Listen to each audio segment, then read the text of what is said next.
te adoramos.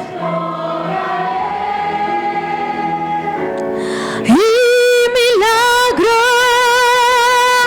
recibiré, y sé que transformado yo seré. Con mi fe te alcanzaré. Con mi fe te tocaré, y milagro recibiré.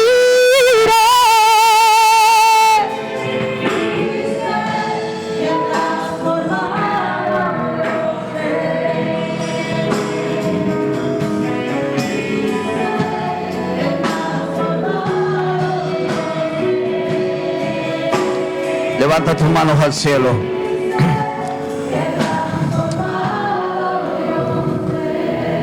Desata tu milagro en esta mañana. Desátalo. Vamos, levanta tus manos y desata tu milagro. Padre, en el nombre de Jesús, desatamos el milagro para nuestra vida. No sé cuál es el milagro que tú necesitas hoy. Oh, pero con nuestra fe tocaremos tu presencia. Señor, tu palabra dice en esta hora, Señor, Señor, que con nuestra fe, Señor, por nuestra fe seremos sanados. En el nombre de Jesús, Padre, declaramos tu sanidad, declaramos tu poder, declaramos tu gloria. Oh, declaramos el milagro en nuestras vidas. Declara tu milagro, decláralo, abre tus labios y di: Señor, yo declaro mi sanidad. Señor, yo declaro mi bendición. Di: yo declaro mi milagro. En el nombre de Jesús. Oh, sabemos que tú estás en medio de nosotros, obrando con poder. Oh, recibiremos sanidad. Recibiremos tu presencia, Señor.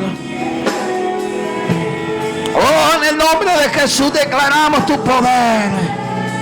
Declaramos que por la fe te tocaremos. Dígalo, dígalo. Milagro, milagro recibiré. Diga: recibiré. Diga: recibo el milagro, recibo el milagro. Recibo el milagro. Nuevamente, nuevamente. Cántalo, cántalo. Vamos. Díselo: con mi fe alcanzaré la bendición. Tocaré tu presencia. Dígalo, dígalo, dígalo. Recibiré. Y sé que transformado yo soy. Padre, en el nombre de Jesús declaramos sanidad sobre los cuerpos en esta mañana. Desautorizamos la enfermedad. Reprendemos la enfermedad en los cuerpos. Y en el nombre de Jesús echamos fuera todo espíritu de enfermedad, toda dolencia en los cuerpos. Y desatamos el milagro. Desatamos la sanidad. Desatamos el milagro en tus finanzas. Desatamos el milagro en tu familia. Desatamos la bendición para tu casa. Alguien diga amén, alguien que lo crea. Desatamos la bendición para este lugar. Oh, declaro tu familia en bendición. Declaro tu trabajo, tu empresa, tu negocio en victoria. Por la fe, diga: por la fe recibo el milagro en esta mañana. En el nombre de Jesús, aplauda al Dios de los milagros en esta hora. Aplauda al Dios de los milagros. Oh, a su nombre sea la gloria. El Dios que creó el hombre. No me equivoqué, no me estoy equivocando. El Dios que creó el hombre. Federico Nietzsche dijo: Dios creó al hombre a su imagen y semejanza. Y el hombre en su arrogancia le devolvió el favor, creando un Dios a su imagen y semejanza.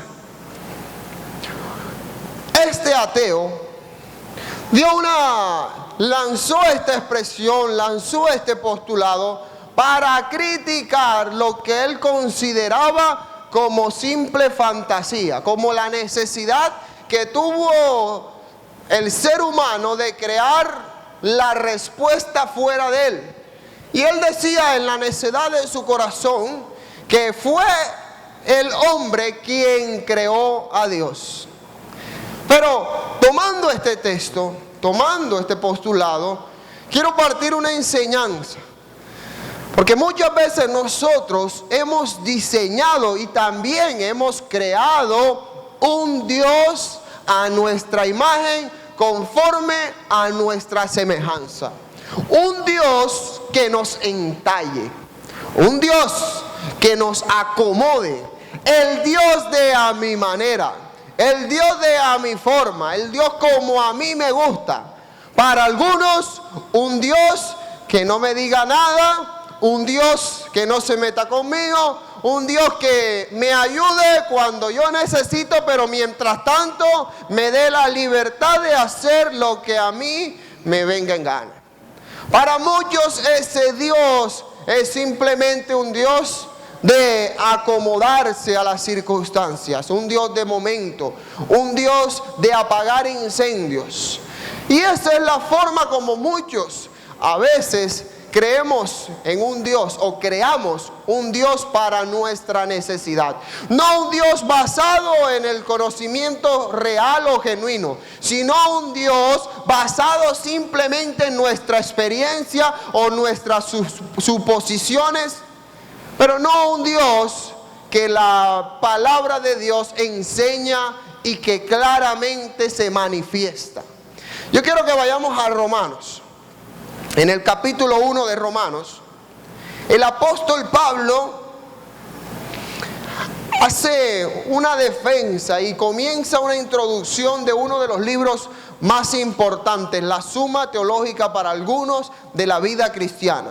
Un compendio teológico que le dio a la iglesia de Roma. Y dice a la altura del versículo 21, Romanos capítulo 1, versículo 21, dice la palabra de Dios: pues habiendo conocido a Dios, no le glorificaron como a Dios, ni le dieron gracia, sino que se envanecieron en sus razonamientos, y su necio corazón fue entenebrecido. El necio corazón fue entenebrecido. Versículo 22, profesando ser sabios, se hicieron necios y cambiaron la gloria del Dios incorruptible en semejanza de imagen de hombre corruptible, de aves, de cuadrúpedos y de reptiles. La necedad de la idolatría humana, como primer punto. La necedad de la idolatría humana. Muchas veces caemos en esta trampa, en la trampa de diseñar, de formar, de tallar un Dios a nuestra manera. Y para Pablo era claro que el pueblo de Israel se había apartado del genuino Dios, de la genuina verdad, del conocimiento genuino, para hacer ahora un Dios a su imagen, un Dios a semejanza. Es fácil entender por qué. Porque un Dios a imagen y semejanza del hombre era un Dios imperfecto, un Dios que podía acomodarlo. El hombre podría acomodar a esta creación, a este Dios que había creado. Y el apóstol Pablo dice, aunque en el capítulo 10, Romanos 10, hay algo maravilloso en el versículo 2. El apóstol Pablo dice, Romanos 10, 2, porque yo les doy testimonio de que tienen celo de Dios, hablando del pueblo de Israel. Yo doy testimonio de que tienen celo de Dios, pero no conforme al conocimiento o a la ciencia, porque ignorando la justicia de Dios y procurando, mire lo que dice, procurando establecer la suya propia, no se han sujetado a la justicia de Dios.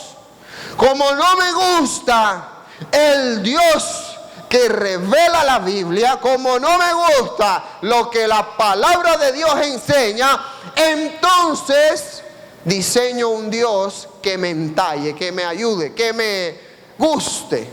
El Dios a la medida, podríamos decir. Un Dios a mi medida, un Dios con el cual no tenga que dar cuentas, un Dios que no tenga yo que complicarme la vida, sino que simplemente pueda vivirla a mi libre albedrío, a mi libre arbitrio. Yo no puedo pensar, no puedo creer que haya un Dios en el cual nosotros creamos que simplemente nos deja hacer lo que nosotros querramos. Yo creo que ese sería un Dios alcahueta, como las abuelas que no dicen, bueno, algunas abuelas, que dicen al nieto, mi hijo, pero pobrecito, déjalo. Al final es un niño. Y es un error a veces, queridos hermanos. Asimismo dice la palabra en Hebreos en el capítulo 12 que Dios al hijo que ama lo disciplina. Pero ese no es el Dios que nos gusta. Ese no es el Dios que nos acomoda. Y entonces nosotros, igual que dijo Jesús, de pronto formamos un Dios como el Dios dinero, como el del necio, el de la parábola del necio, que le dijo a su corazón, a su alma, alma, este año te ha ido muy bien. Has sido exitoso en este año, las finanzas han ido bastante bien, ha habido abundancia, así que haz grande tus graneros, extiéndelos y ahorra porque nos va a ir bien y van a haber muchos años delante de ti. La arrogancia de este hombre que puso su confianza en el dinero fue despertada, fue impactada por la última expresión de Jesús. Le dijo, necio, hoy vienen por tu alma. ¿De quién será todo lo que has atesorado?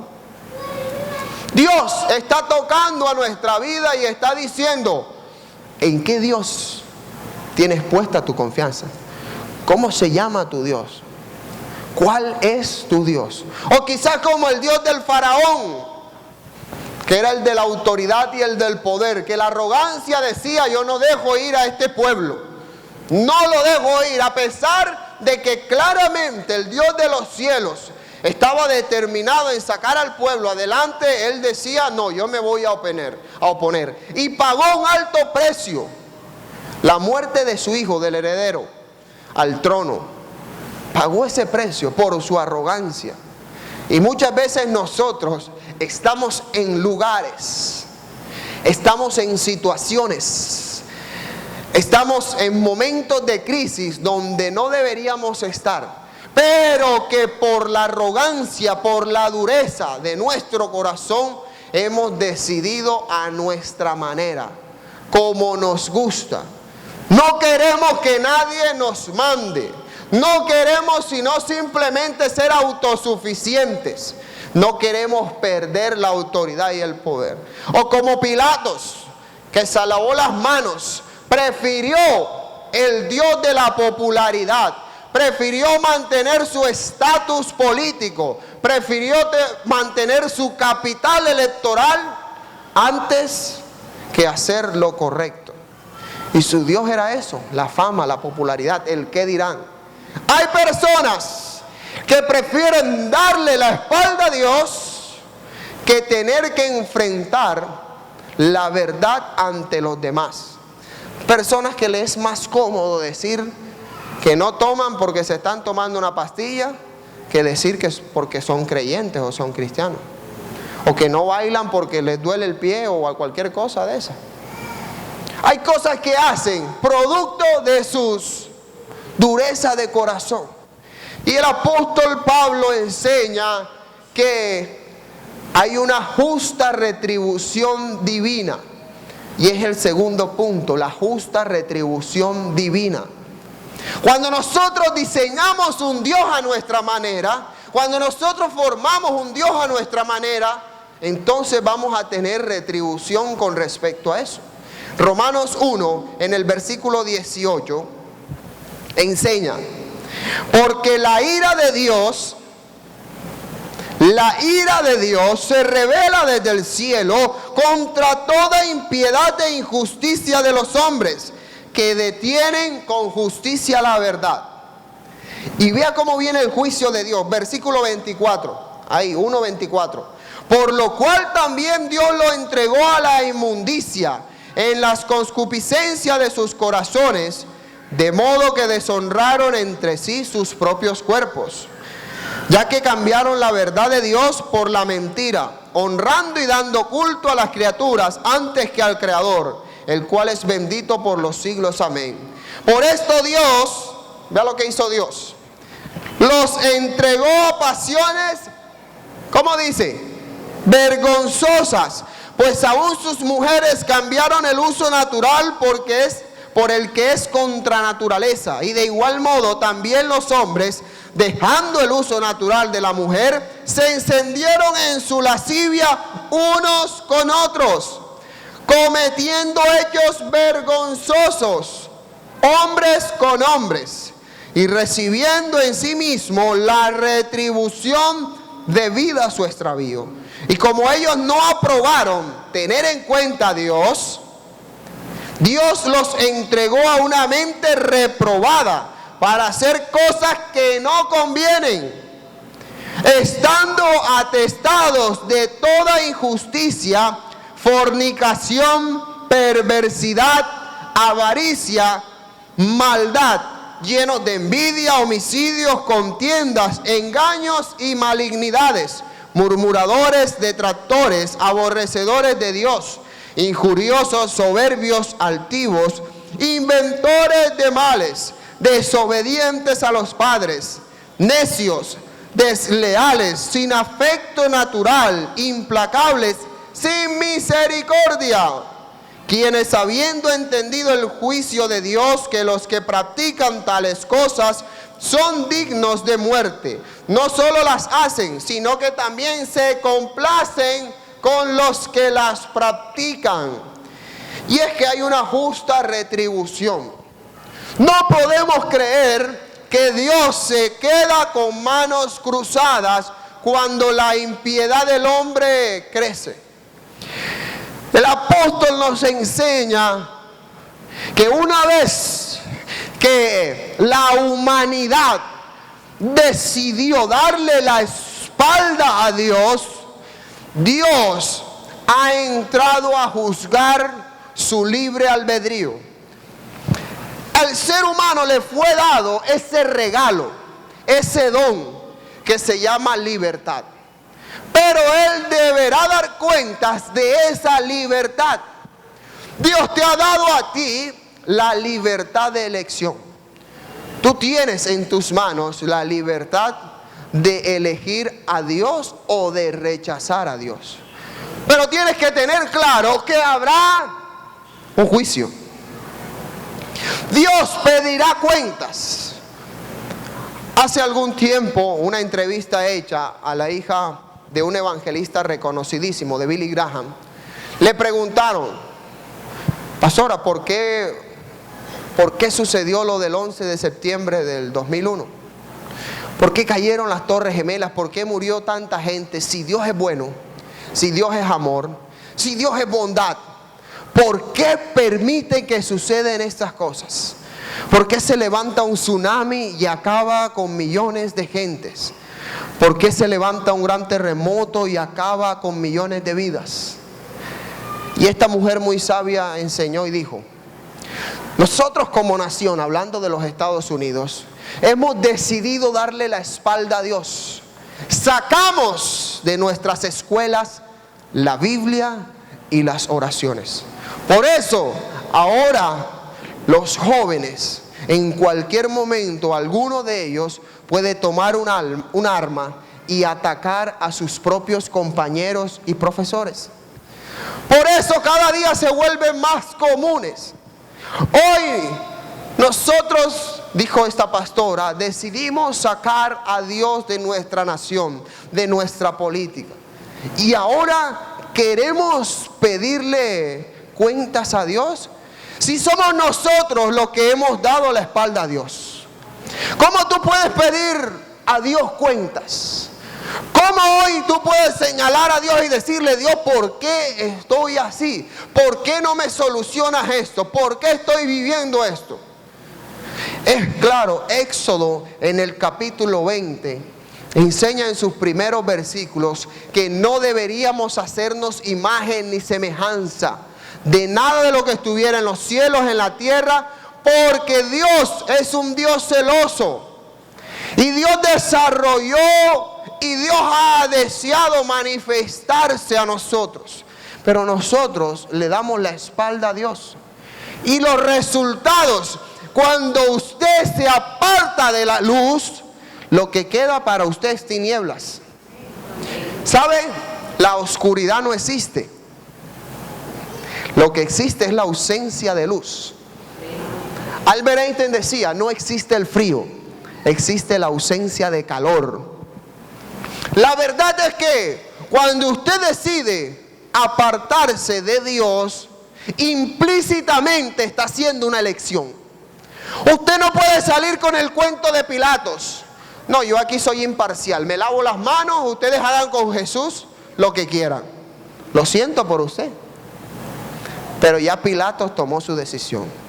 O estás con él o no estás con él.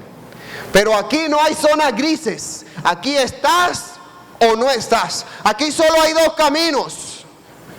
O estás en el camino estrecho que conduce a bendición, o transitas por un ancho y amplio camino donde te puedes hacer dioses a tu manera, donde puedes forjar los dioses que te gusten, creer a Dios a tu manera. Pero eso sí, ten claro que al final de ese camino hay pérdida. Al final de ese camino hay un abismo que te conduce a perdición. Pero Dios ha deseado, siempre ha tomado la iniciativa para revelarse, para mostrarse al hombre, y de hecho con tu vida ha estado mostrándose, ha estado manifestándose, y en esta mañana quiere continuar animándote, quiere despertarte, quiere decirte: quiero bendecirte, quiero cambiar tu vida. Y dice, miren, las revelaciones de Dios, que es el tercer punto. En la primera es la revelación de la naturaleza. Hay 4 revelaciones de Dios. Y la primera es la naturaleza. Dice Romanos capítulo 1, versículo 19.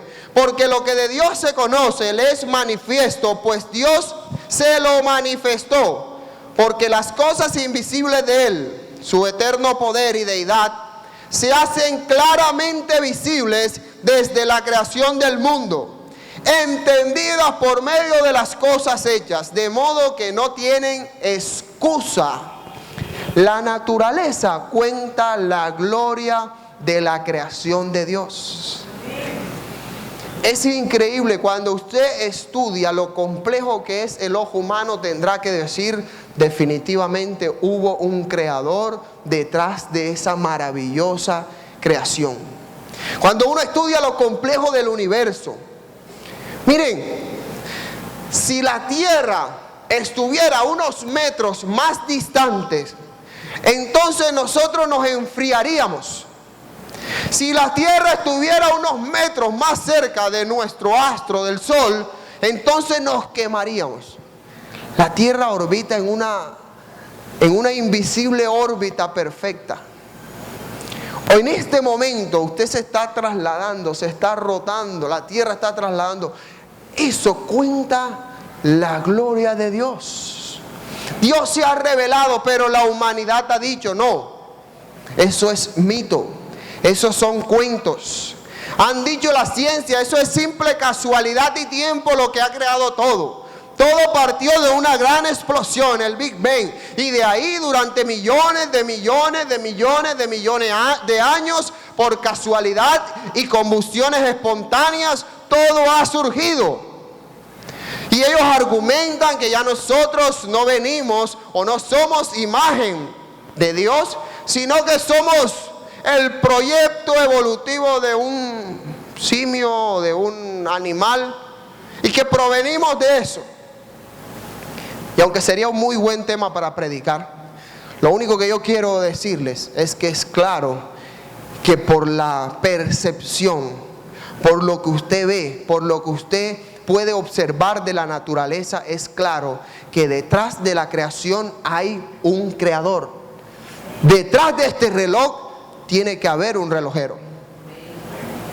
La creación cuenta la gloria de Dios. La creación manifiesta la gloria de Dios. La segunda revelación es la de la conciencia. Vea, Romanos 2:14 enseña: porque cuando los gentiles que no tienen ley hacen por naturaleza lo que es de la ley, estos, aunque no tengan ley, son ley para sí mismos, mostrando la obra de la ley escrita en sus corazones, dando testimonio a su conciencia y acusándoles o defendiéndoles sus razonamientos en el día en que Dios juzgará por Jesucristo los secretos de los hombres conforme a mi evangelio. El apóstol Pablo decía, aun si la revelación de Dios en la naturaleza no fue clara, es enfático en decir hay una revelación interior. En cada cultura que ha surgido en la historia humana, siempre ha habido un espíritu religioso. De hecho, los filósofos llaman a eso como el espíritu religioso de todo ser humano. El ser humano siempre ha intentado buscar respuesta fuera de él. Siempre ha buscado respuesta fuera de él. Porque es que las respuestas no las puede encontrar en él. Las respuestas las tiene que buscar en el Creador. Y ha intentado buscar, y a eso se le llama la revelación de la conciencia. Fuimos creados a imagen y semejanza de Dios. Tenemos una simiente divina dentro de nosotros. Tenemos dentro de nosotros un programar de Dios. Nuestra vida, nuestro intelecto, nuestra capacidad pensante da testimonio de Dios. Es el único ser sobre la tierra que tiene la capacidad de reconocerse a sí mismo.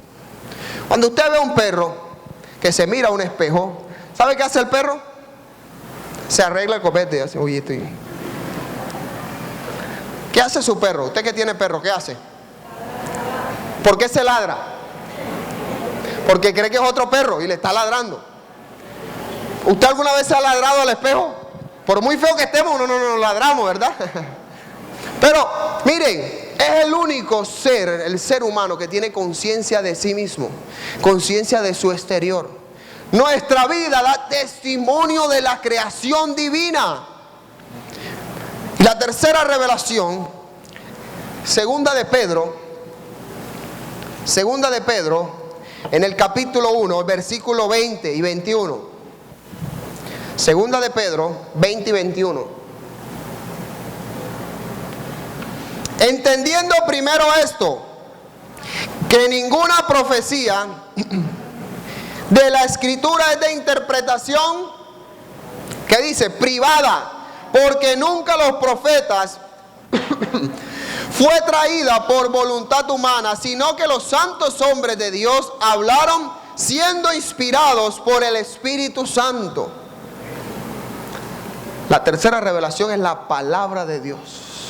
La ley de Jehová, la palabra de Dios revela la personalidad de Dios. Nosotros no tenemos un Dios impersonal. No es una fuerza por allá arriba que controla todo, un ser que no tiene capacidad de voluntad. No. Nosotros tenemos un ser personal, un ser que desea relacionarse con su creación, un ser que está deseoso de mantenerla en bien, de bendecirla, que se interesa en cada detalle de su creación. Hay algunos hermanos que creen que Dios después del sexto día se fue de locha, está descansando, Él como que está allá, ¿no? Él está por allá arriba y como que se olvidó de nosotros. ¿Y por qué es eso? Porque no tenemos conocimiento real sobre Dios. Jesús enseñó que no cae un pajarillo al suelo si no es la voluntad de Dios. Enseñó que cada uno de tus cabellos son contados. Qué tremendo que Dios tenga contado cada uno de nuestros cabellos. Eso es parte de lo que es el preocupar de Dios. Demuestra el preocupar de Dios. Jesús dijo, mirad los cuervos. Oye, no ahorran, no trabajan, pero Dios siempre los alimenta. Estaba hablando sobre la importancia de la dependencia de Dios, de la confianza de Dios. Ese es el Dios que nosotros tenemos, el Dios que revela la Biblia. Pero ese Dios que revela la Biblia también se ha manifestado de diferentes formas. Se ha mostrado como el Padre bueno. Hay tres personas dentro de este Dios: el Padre, el Hijo y el Espíritu Santo. Un solo Dios, tres personas distintas. Y este Padre amoroso cuida de nosotros. Este Hijo entregó su vida por nosotros. El Espíritu Santo nos conduce, nos ayuda, nos forma, nos fortalece, intercede por nosotros. ¿Sabe? Los tres están interesados en nuestro bienestar. Pero muchas veces, ¿sabe lo que pasa? Que nosotros andamos detrás del bienestar de Dios, mas no de Dios. Queremos lo que Dios puede hacer, pero no queremos a Dios. Queremos lo que Dios puede obrar, queremos el milagro, pero no queremos al Dios del milagro. Porque ese Dios del milagro exige que tu vida sea conforme a unos parámetros. Tú tienes que, si dices conocer a Dios, tú debes vivir bajo su voluntad, bajo sus mandamientos. No puedo hacer lo que a mí me parezca o lo que a mí me venga en gana. Hay personas que definitivamente quieren un cristianismo a lo llanero solitario. A mi manera, a mi forma, yo hago lo que a mí me guste, lo que a mí me parezca.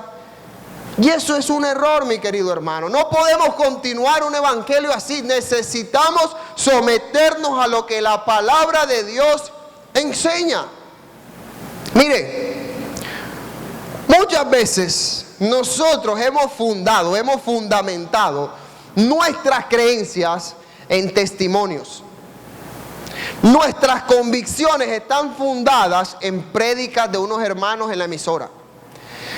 A veces están fundadas en oraciones y ayunos, revelaciones que Dios nos ha dado. Y las revelaciones son buenas, los ayunos son buenos y las oraciones son buenas, pero el fundamento tiene que ser conforme a lo que está escrito, mi hermano. Usted no puede tener una revelación y como viene de Dios, entonces no importa si es contraria a la Biblia, pero es que a mí Dios me la dijo. Como si tuvieran, no sé, el teléfono rojo del cielo, línea especial, que no le dieron a los profetas, se lo dieron a usted. No creo, mi hermano. No creo que eso pueda ser así. Y creo que muchas de las cosas que hoy nosotros como iglesia pasamos es porque no entendemos a veces que necesitamos desarrollar conocimiento bíblico. El porcentaje de los hermanos de esta iglesia que asiste a la escuela de adiestramiento espiritual es del 25%. ¿Sabe? De cada 10 personas, solo 2,5 asisten a la escuela de adiestramiento espiritual. Y la escuela de adiestramiento es el primer peldaño para uno desarrollar conocimiento de la palabra de Dios.